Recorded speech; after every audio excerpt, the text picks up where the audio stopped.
Olá, eu sou a professora Juliana Saraiva e no vídeo de hoje eu falarei sobre a importante decisão do STF no julgamento do HC que concedeu prisão domiciliar a todas as presas provisórias gestantes com filhos até 12 anos ou deficientes. Foi um HC coletivo impetrado pela Defensoria Pública da União a favor de todas as presas provisórias que se encaixem nessas situações. O Supremo concedeu a ordem do benefício da prisão domiciliar, exceto em 3 situações, ou seja, ele enumerou 3 situações em que o benefício poderá ser negado. Vejamos. Primeiro caso, em crimes praticados com violência ou grave ameaça, como por exemplo, o roubo, o crime de homicídio, extorsão, estupro. Segundo caso, quando o crime foi praticado contra descendente, ou seja, a mulher praticou o crime contra seu próprio filho. E a terceira vedação em casos excepcionalíssimos. E é justamente essa terceira vedação que vem sendo alvo de crítica pela amplitude do termo em casos, em situações excepcionalíssimas. Quais seriam as situações que justificariam essa terceira vedação? O fato da mulher ser viciada em droga, dela ter tido um mau comportamento durante o tempo em que ficou reclusa, enfim, realmente a amplitude desse termo gera uma insegurança muito grande, por isso merecedora de crítica. Precisaremos aguardar a partir de então quais serão as decisões dos juízes, dos desembargadores, com base nessas vedações e principalmente nessa terceira, para que nós possamos ter uma noção real se esta vedação trouxe ou não aí um impedimento para esse tão importante benefício.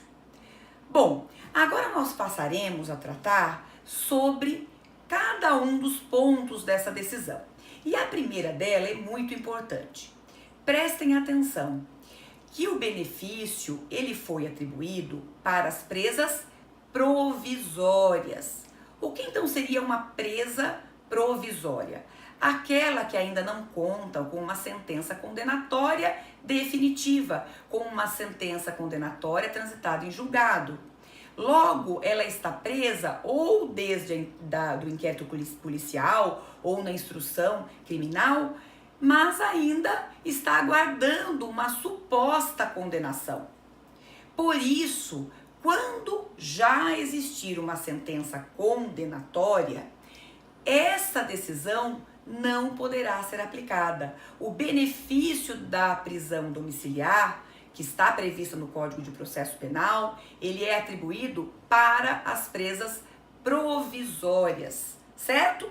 Logo, se a pessoa foi condenada, recebeu a sua pena, está em regime fechado, em regime semiaberto, ela não terá o direito de ficar com o seu filho lá na sua residência. O único direito que essa mulher tem é que até os 6 meses de vida, o bebê fique com ela lá no estabelecimento prisional para que ela possa amamentá-lo.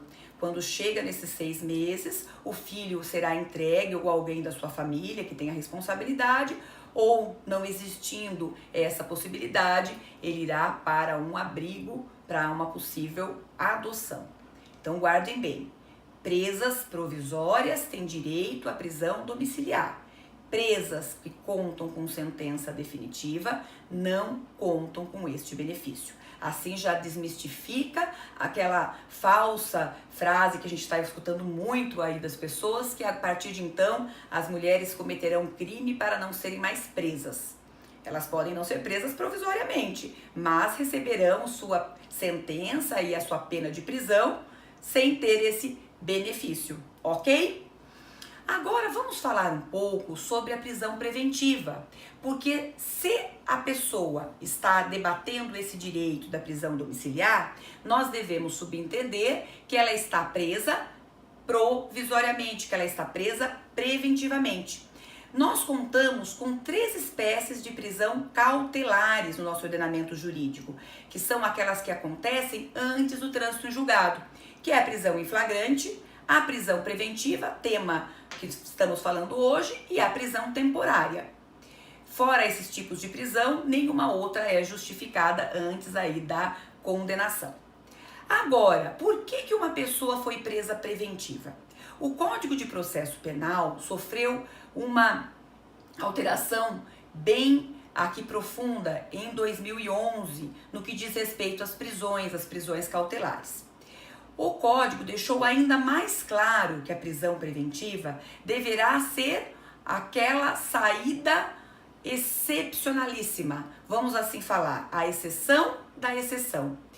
E o Código inovou em 2011, trazendo uma série de medidas cautelares que o juiz deverá analisar para ver se não há possibilidade de substituir a prisão por essas cautelares, que seria a troca do cárcere por uma dessas medidas cautelares que estão aí previstas desde 2011 no nosso ordenamento jurídico.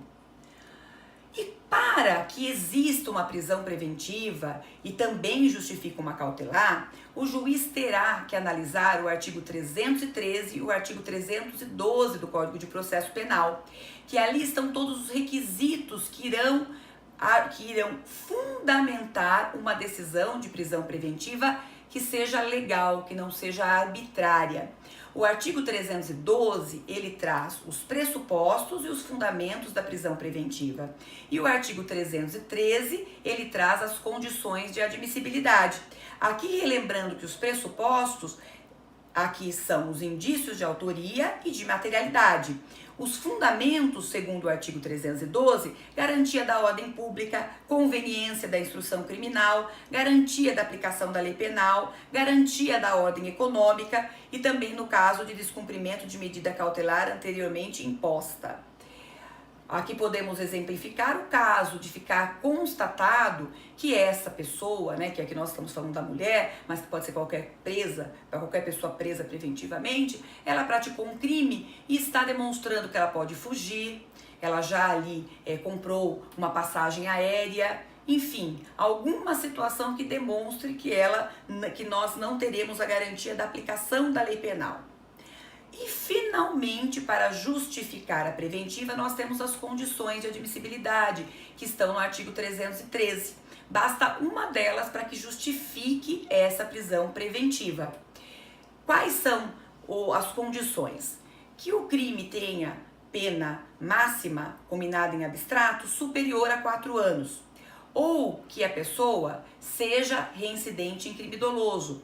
Ou que ela tenha praticado um crime contra mulher, idoso, enfermo, menor ou deficiente e que com isso coloque em risco a garantia das medidas protetivas de urgência.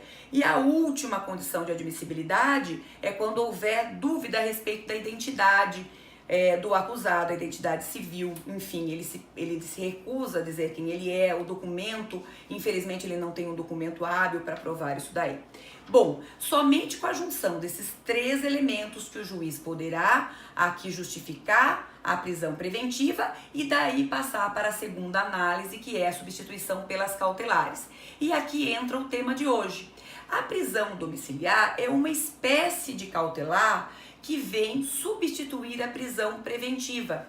Com isso, nós trocamos o peso do cárcere pela segregação dentro da sua residência. O artigo 317, ele é claro, porque muitas pessoas acreditam que quem está em prisão domiciliar terá aí um direito amplo de ir e vir. Não, o artigo 317, ele fala: a prisão domiciliar consiste no recolhimento do indiciado ou acusado em sua residência, só podendo dela ausentar-se com autorização judicial.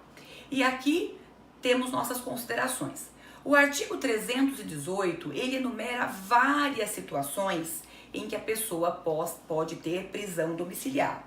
A que nos interessa são as que estão ligadas aqui com HC, ou seja, quando ela é gestante, quando tem filho até 12 anos ou deficiente. Em 2011, não existia esse rol maior que nós estamos discutindo agora.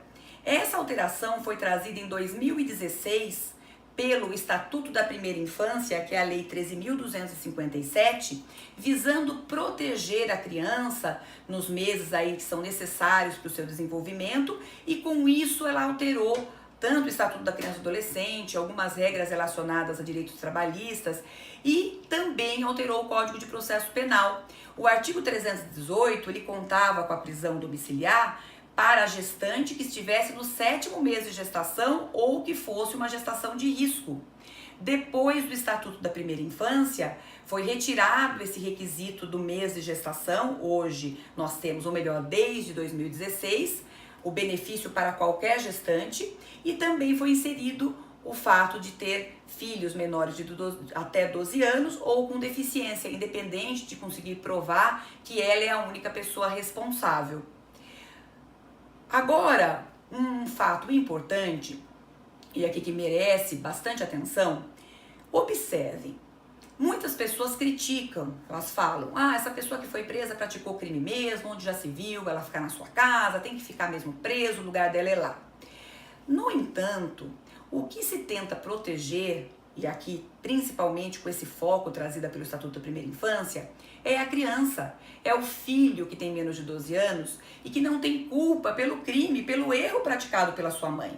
Ele precisa da companhia da sua mãe, e é este o foco da lei, é esta a finalidade. A finalidade não é dar conforto para a pessoa que praticou ou supostamente praticou aquele crime, é para dar amparo para o menor. Guarde essa informação para poder aí contradizer muitas críticas que vêm sendo feitas sobre essa prisão domiciliar. O direito não é da gestante, o direito é do filho que precisa da sua proteção. Agora que eu já comentei com vocês todos os artigos que estão relacionados aqui com a prisão domiciliar, com a prisão preventiva, eu tenho uma reflexão que eu gostaria que vocês me ajudassem a responder. Será que esse HC que nós acabamos de discutir, ele trouxe algo novo?